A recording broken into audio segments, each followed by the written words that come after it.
നമ്മുടെ നാടിനെ സംബന്ധിച്ചിടത്തോളം പുതിയൊരു നില കൈവരിച്ചിരിക്കുക. നമ്മൾ മാറ്റമില്ല എന്ന് കണക്കാക്കിയ മേഖലകളാകെ നല്ല രീതിയിൽ മാറിയിരിക്കുന്നു. നാടിന് കാലാനുസൃതമായ പുരോഗതി ഉണ്ടായിരിക്കുന്നു.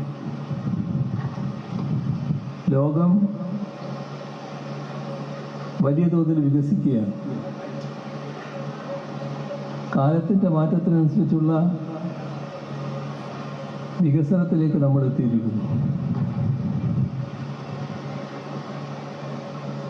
2011-16 കാലം കേരളത്തിൻ്റെ ഒരു ഇരുണ്ട കാലമായിരുന്നു. ആ ഇരുണ്ട കാലത്ത് നാട്ടിലുള്ള അസൗകര്യങ്ങളോർത്ത് ജനങ്ങൾ വല്ലാതെ വിഷമിച്ചിരുന്നു. മര്യാദക്കുള്ള റോഡ് നമുക്കുണ്ടായിരുന്നില്ല. യാത്ര ചെയ്യാൻ വല്ലാത്ത പ്രയാസം. നാഷണൽ ഹൈവേ പോലും കേരളത്തിൽ നേരെ ചൊവ്വയുണ്ടായിരുന്നില്ല.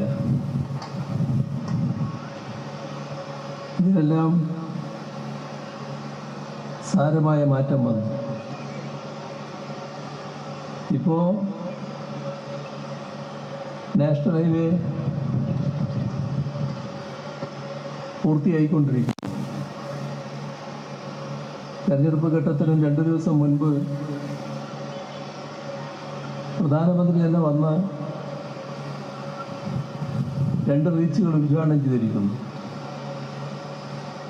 പല റീച്ചുകളും അവസാന ഘട്ടത്തിലേക്ക് നീങ്ങുന്നു.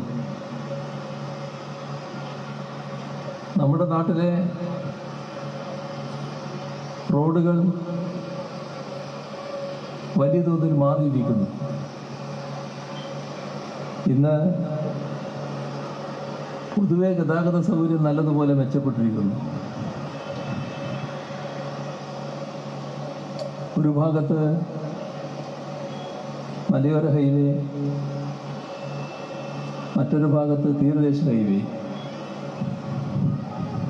രണ്ടിനും കൂടി 10,000 കോടി രൂപ ചെലവിടേണ്ടി വരുന്നു. സംസ്ഥാനം കിഫ്ബി മുഖേന ചെലവിട്ടാണ് ആ റോഡ് നിർമ്മിക്കുന്നത്, ആ 2 റോഡുകളും നിർമ്മിക്കുന്നത്. ഇവിടെ ധാരാളം പാലങ്ങൾ, ഫ്ലൈ ഓവറുകൾ, ഓവർബ്രിഡ്ജുകൾ